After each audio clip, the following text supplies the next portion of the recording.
Estamos de volta e vamos ter mais meia hora de Jornal da Cultura com plateia, transmitido pelos canais digitais da Cultura no Facebook e no YouTube. Continuam na bancada o advogado criminalista Roberto Delmanto Júnior e o reitor da Faculdade Zumbi dos Palmares, José Vicente.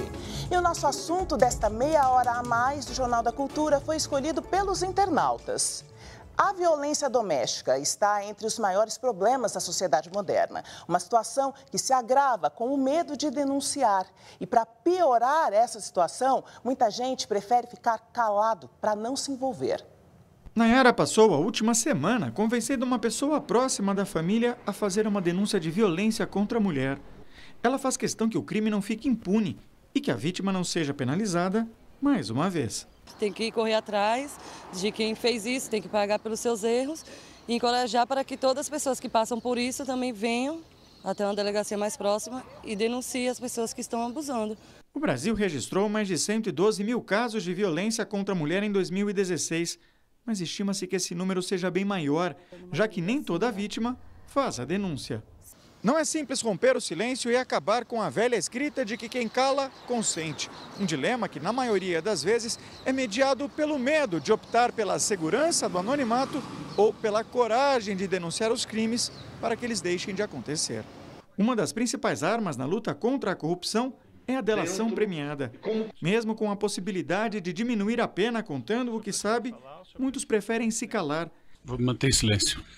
É o caso do ex-ministro José Dirceu e do ex-tesoureiro do PT, João Vacari. Para o comentarista Leandro Carnal e a Monja Cohen, que lançaram hoje o livro O Inferno Somos Nós, do ódio à cultura de paz, a omissão é sinônimo de cumplicidade. Eu vejo uma coisa errada acontecendo, imprópria, que me incomoda, o que eu faço? Eu me calo? Eu fujo? Eu viro as costas? Não, eu me manifesto, eu impeço. Eu não posso calar, por exemplo, sobre questões graves como pedofilia. Eu não posso calar contra a violência contra a mulher. Eu tenho que protestar, eu tenho que denunciar. De novo, liberdade total, capacidade de diálogo total, o limite é a lei, o crime, a ética, a Constituição. Roberto Delmanto, José Vicente, é isso mesmo no entendimento de vocês? Quem cala é conivente com o erro que tenta esconder? Joyce, são vários os contextos do silêncio, né? Nós precisamos delimitar. Já dizia Padre Vieira, né, que é o seguinte: a omissão é o pecado que se comete com maior facilidade e que com mais dificuldade se conhece e raramente se emenda. Portanto, está lá em Padre Vieira, quer dizer, a omissão é quando nós rompemos com o dever de solidariedade, quando a sociedade deixa, quando um cidadão deixa de sofrer, de ter empatia pelo próximo. E há aquilo que nós digamos que é uma explosão de egoísmo. O que é o crime, antes de mais nada, dizia Carnelucci, é uma grande explosão de egoísmo. Quando eu vejo um outro sofrer, uma outra pessoa tem dificuldade, e eu calo e eu me omito, na verdade, isto é um rompimento do tecido social na questão da solidariedade, do sentimento de comunidade, do individualismo exacerbado, do egoísmo exacerbado. Portanto, nós precisamos sempre praticar esta projeção, a regra de ouro de se projetar do próximo e imaginar se gostaríamos que fizesse conosco aquilo que nós estamos fazendo com ele. Se nós estivéssemos sofrendo, gostaríamos que outros silenciassem e fossem, de certa forma, covardes ou até coniventes com aquele sofrimento que me é impingido. Agora, quem cala e não consente, muitas vezes cala por medo. E quem cala e não consente, sofre. É o remorso de você ter calado, mesmo não consentindo. E é uma outra situação, né, que quando você, em interrogatórios judiciais, quando você está sendo acusado, é uma outra seara, né? Há o direito constitucional ao silêncio, de não responder, isso é universal. E abre portas para o quê? Para que o interlocutor, diante do seu silêncio, imagine o que ele quiser. Portanto, dá essa impressão de que quem cala consente, mas não necessariamente. Quem cala, muitas vezes, não consente, mas ele abre portas para a imaginação daqueles que escutam o silêncio. Muitas vezes, como é difícil escutar o silêncio. José Vicente. Tem uma dimensão muito importante e limitadora, que é aquela de que nem sempre você quer se calar, nem sempre você consente, mas nem sempre você pode verbalizar aquela dor, se expor, porque você, primeiro, está dentro de uma relação que falar significará destruir aquela relação. Às vezes um lar, às vezes uma relação matrimonial, às vezes relação pai e filho, por exemplo. Né? E você também está numa situação limitativa, porque às vezes falar significa expor a risco, inclusive a sua vida, ou seja, denunciar um crime, denunciar um marginal, denunciar um traficante, significará, não é, no mais da vida, colocar a sua vida ou a dos seus em risco. Então, nem sempre, apesar de não consentir, você pode falar. Mas não restam dúvidas quando você tem que fazer uma escolha, né, entre alguma coisa virtuosa e alguma coisa que não seja virtuosa, a escolha tem que ser no sentido de publicizar aquilo que está produzindo mal para você e aquilo que está produzindo mal para aqueles que estão ao seu entorno. Então, às vezes, calar não é só consentir, é também verbalizar. Eu estou de pleno acordo, Zé Vicente, só para pleno acordo. Muitas vezes o silêncio ele é bem-vindo. Quando as questões estão acaloradas, o silêncio é muito bem-vindo e não necessariamente é consentimento. É técnica de resolução, técnica de diminuição de conflitos. Às vezes o não agir é o melhor agir. Vocês estão falando em analisar o momento, então, né, específico. Porque você tem responsabilidade sobre um acontecimento que está se dando à sua volta. E sobre às a fala vezes, e sobre o silêncio. E às vezes a palavra pode ser um combustível, né, a alimentar aquela fleuma. Então, às vezes, consentir ou se omitir pode ser uma medida importante para não produzir um dano maior. Agora, perguntas da plateia. Seu nome? Renato, eu quero falar sobre... fazer uma pergunta ao Roberto e os demais, e José Vicente, sobre, por exemplo, essa lei de calar não poderia mudar para que a pessoa que estivesse delatando, ele falasse, ele, digamos assim, tirasse esse negócio de dizer assim, esse ditado popular que dizia assim, quem cala consente? Na justiça, quem cala não necessariamente consente. Você deixa de se defender, de fazer a autodefesa. Mas muitas vezes o silêncio é uma forma de defesa, porque às vezes a acusação vai explorar aquilo que você fala. E é um direito inalienável de ficar calado. Quer dizer, é um direito do cidadão de não fazer, de não agir, como uma resistência civil à la Mahatma Gandhi. Não fazer. É um direito inato, ninguém pode te obrigar a falar. Agora, nós temos sempre que visualizar cada contexto. Se você está diante de um crime, você pode denunciar e você não denuncia, aquilo é um ato de, sem ter risco próprio, é um ato de covardia, um ato de egoísmo ou muitas vezes de consentimento com aquilo que está se fazendo. Agora, dizia Rui Barbosa, nenhum cidadão tem o dever de ser herói, só a polícia tem o dever de ser herói. A polícia tem o dever de se colocar em risco sua própria vida, o militar, sua própria vida, e ele não pode se omitir. Agora, o cidadão, se nós corremos risco de vida ao denunciar um crime, nós temos o direito legal de não nada fazer, porque é a nossa própria vida. Daí vem essas questões das denúncias anônimas e esses outros canais para que se possa viabilizar uma denúncia de um crime sem correr este risco de vida. Zé Vicente, esse exemplo da delação premiada, será que as pessoas não se sentem incentivadas muitas vezes ou a delatar ou a fazer o que é certo no sentido da denúncia, se estiverem recebendo algum benefício particular? O sentido da delação premiada é tornar visível aquilo que de uma outra forma você não conseguiria. Ou seja, só determinada pessoa tem uma informação e se ela não colocar essa informação pública, talvez não se chegue a essa verdade. Então, por conta disso, isso é um fundamento que acaba ajudando a sociedade. Né? A delação ajuda a sociedade a resolver seus problemas e, por conta disso, ela estimula a pessoa que o faça. Por outro lado, a pessoa que tem essa informação pode fazer isso por nobreza, né? Eu quero ajudar a resolver um crime, ou eu quero vender essa informação, que ao final de contas é importante para A, para B, ou eu quero transacionar. Eu vou transacionar com o Estado, você me dá uma tornozeleira aí e eu vou dizer tudo que eu sei sobre determinado assunto ou determinada circunstância. Então, eu acho que nessa perspectiva, ela cumpre esses dois fundamentos. Não é? a delação premiada tem uma manifestação de virtude, que ela permite você acessar uma informação que você não teria de qualquer outra forma, mas ela também põe para aquele que tem essa informação, que tem interesse de negociá-la para qualquer motivo, fazer com que isso aconteça. O fato é que a sociedade, ao final, é a grande ganhadora, porque se não fosse assim, para algumas circunstâncias, para alguns crimes, como estamos vendo aí no caso desses crimes de corrupção, jamais nós chegaríamos àqueles responsáveis e pudesse, ao final, puni-los. Que a gente se aproxima da questão do egoísmo, que o Delmanto falou também agora há pouco. Eu quero ver uma delação, ainda não vi, um delator que venha assim, o seguinte, olha, eu estou delatando porque eu estou arrependido e eu quero colaborar e eu não quero benefício nenhum. Exato. Eu estou delatando por ser brasileiro, não quero benefício, quero ver isto. Eu jamais vi, eu acho que eu nunca vou ver, né? Talvez porque quem se arrepende muito e confessa, muitas vezes é o criminoso passional. O passional, quando mata, e depois ele quer se matar, e ele não consegue se matar, mas ele quer se punir. É o passional. Os outros não. São difíceis aqueles que realmente têm o remorso e que querem realmente mudar de vida e delatar sem nenhum interesse em ter uma recompensa. Nós temos um caso, Roberto, talvez sirva para reflexão, foi o caso do Heriberto, né? O motorista do Collor, não é? Que ao final, tendo a informação preciosa de como se dava os movimentos de corrupção, ele foi lá e delatou, e pela sua delação foi possível chegar, inclusive, ao impeachment do presidente Fernando Collor. Então, talvez seja uma das circunstâncias em que, sem ter qualquer interesse financeiro em jogo, ele, por nobreza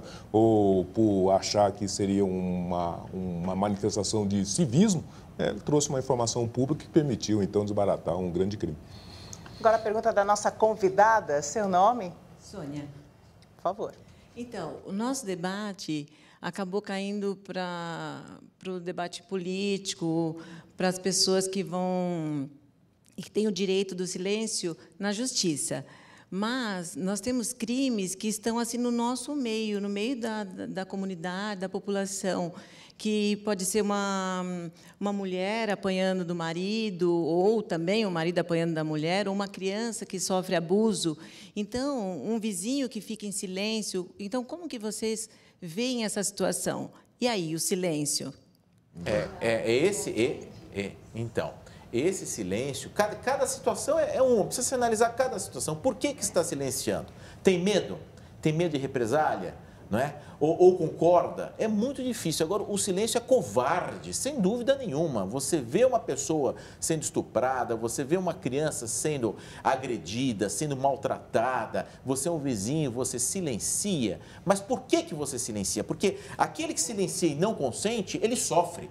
Ele sofre toda noite com aquilo. Muitas vezes não tem a coragem de denunciar. Então, nós não podemos fazer uma tábula rasa, um julgamento padronizado. Cada situação tem a sua especificidade, né? Agora, aquele que, podendo delatar, podendo comunicar, podendo denunciar, sem correr risco nenhum, vê um crime sendo cometido e se cala, é aquele, voltando ao Padre Vieira, né, é o maior dos pecados para aqueles que sejam católicos, que é o pecado da omissão, que mais facilmente se comete e com maior dificuldade se descobre e muitas vezes não se emenda. Nessa direção, a gente pode levantar alguns casos onde calar seria inadmissível. Mas é sempre um juízo de valor e aquela situação pessoal de quem está vivendo o drama, né? Porque a gente poderia dizer assim, olha, talvez o calar que merecesse um julgamento negativo de parte da sociedade seria aquele calar omissivo. Ou seja, você pode publicizar, você pode delatar e você faz a escolha de não fazê-lo, sem risco algum.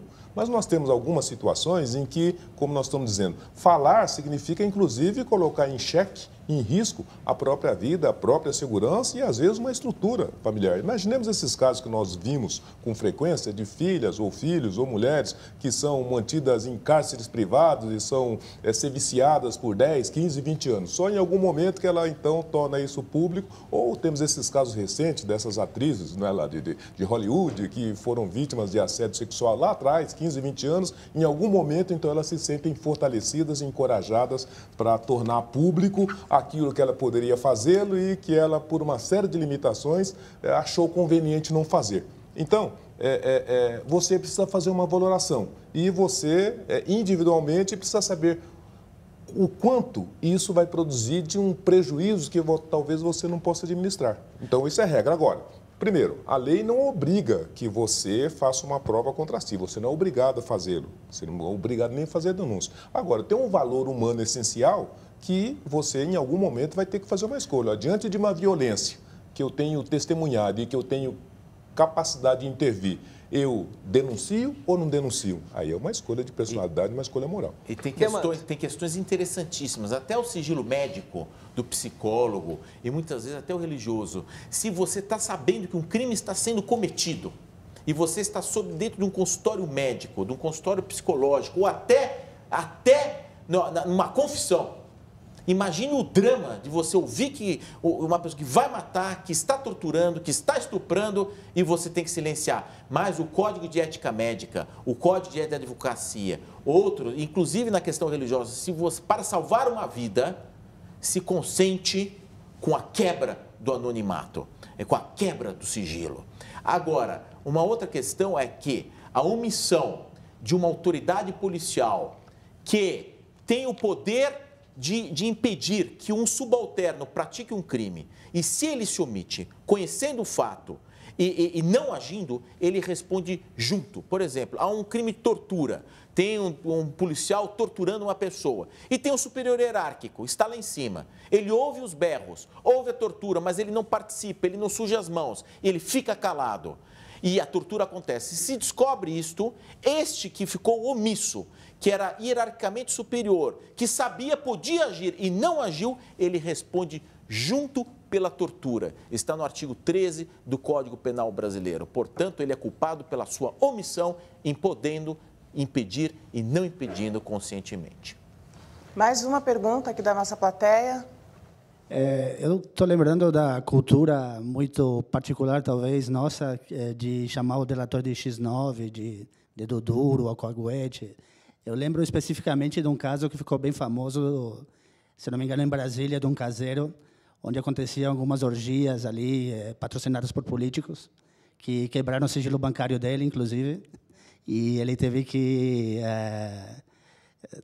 teve proteção policial, teve que sumir, e a vida dele foi bem dificultada porque era uma pessoa pobre e não conseguia arrumar emprego depois. Esse caso foi bem famoso, eu lembro, foi uma delação que foi bem ruim para ele, inclusive.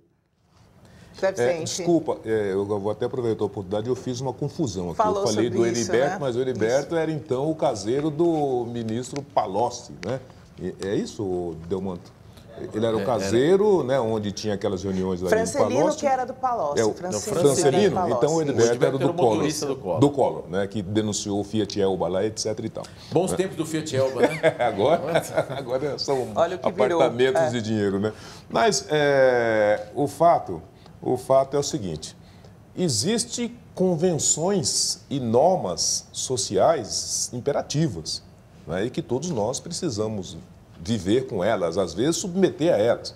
Então, um dos códigos sociais é que é o seguinte: ninguém admite, não tem muita boa receptividade aquele que denuncia, né? Aquele que torna verdadeiro um segredo grupal ou familiar ou de uma sociedade. Então, por conta disso, a crença é que é o seguinte: olha, quem denuncia o grupo, ele não merece o nosso reconhecimento. Tendo o caso, inclusive, que se fosse no tribunal do crime, alguém que denunciasse o criminoso, ele seguramente seria morto.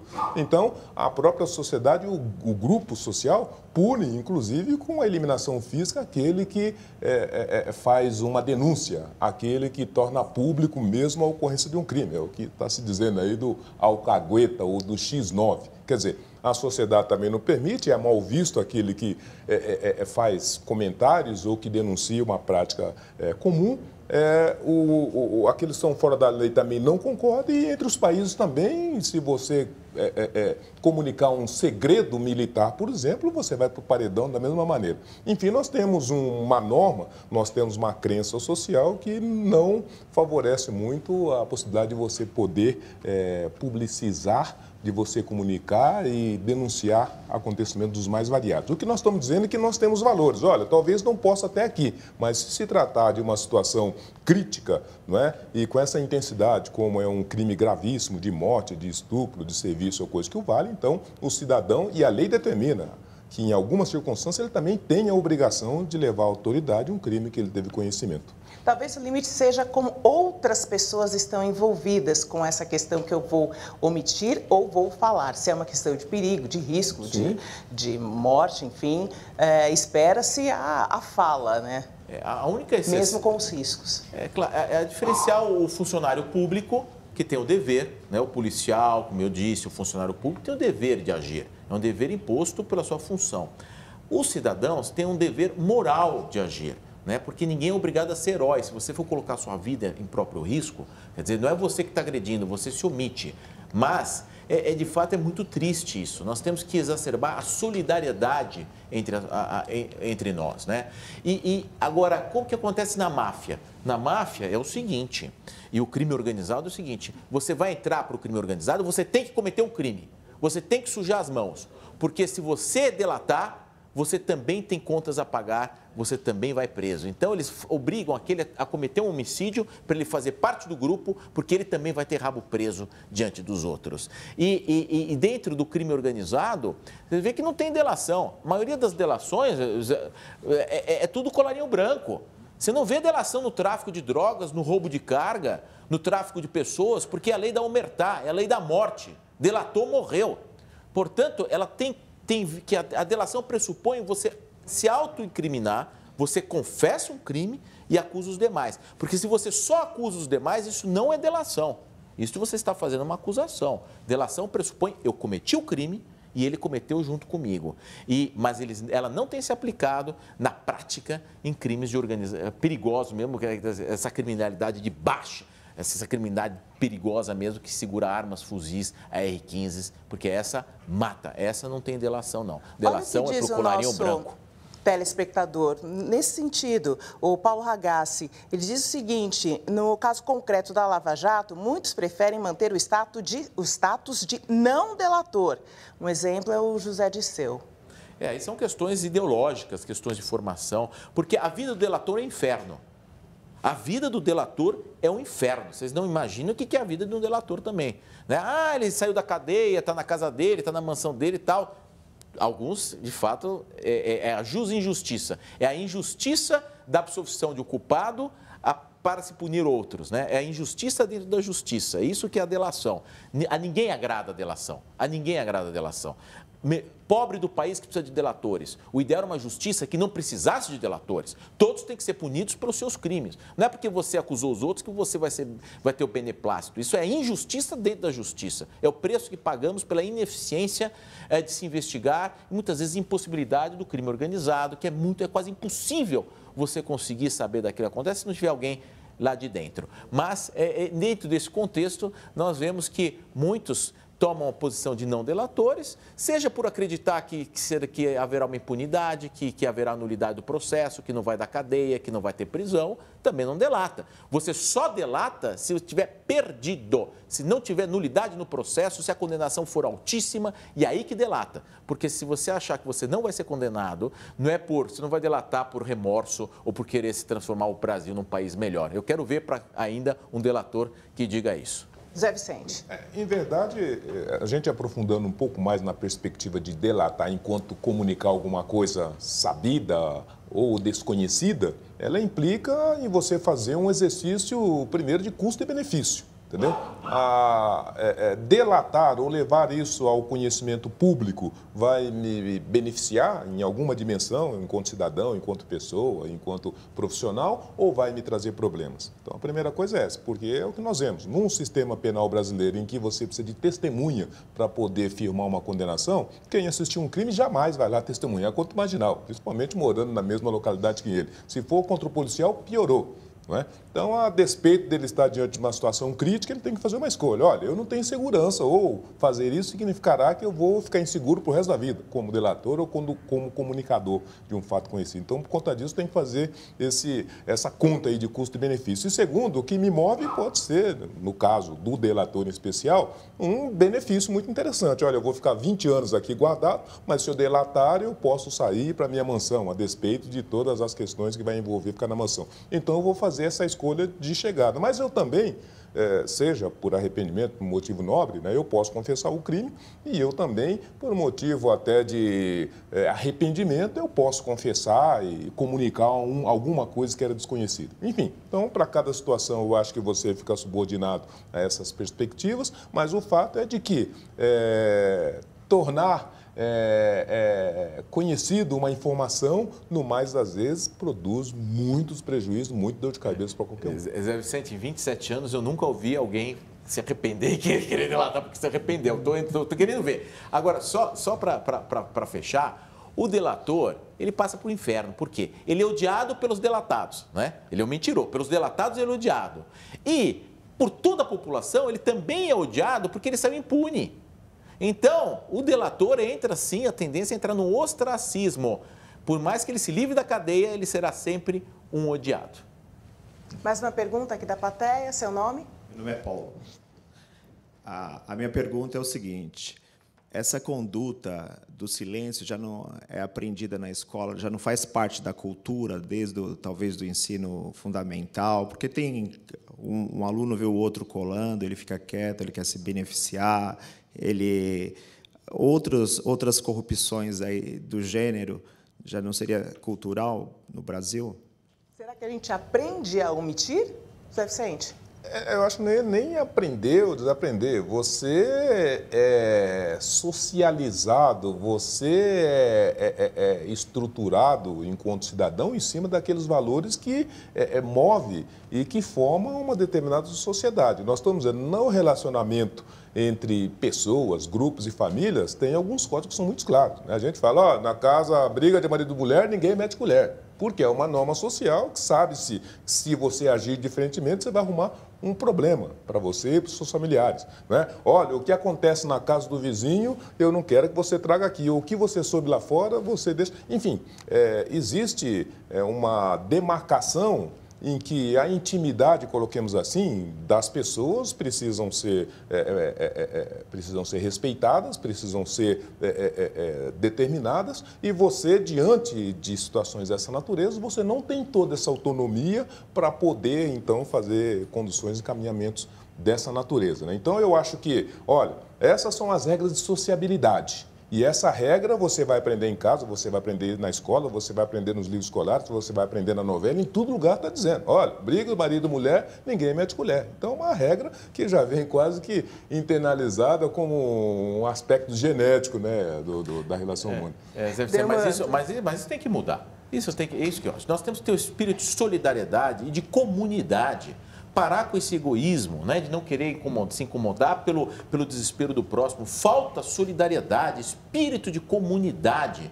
É isso de pertencimento, que o teu problema é meu problema também. Porque quando nós somos criados desse viés egoísta, você vê lá o marido batendo na mulher do vizinho, e vai com condomínio, então, vai briga com condômino, com o vizinho, é um inferno na vida de qualquer um. Não desejo para ninguém uma briga com o vizinho. Você fica 20 anos brigando com o vizinho porque você foi dedurar e foi falar não sei o quê. Então, você sopesa benefícios e malefícios, mas em determinados momentos nós não podemos, é uma questão moral, uma questão ética, nos omitir. Então, é um juízo muito íntimo, porque você sofrer com uma omissão que você não consente, com aquilo é uma tortura interna também. São questões muito difíceis, mas eu entendo que nós temos que fomentar o espírito de comunidade e, muitas vezes, se isso for ser abelhudo, se meter na vida do outro, que sejamos um pouco abelhudos e nos metamos na vida dos outros um pouquinho de vez em quando, mas para o bem,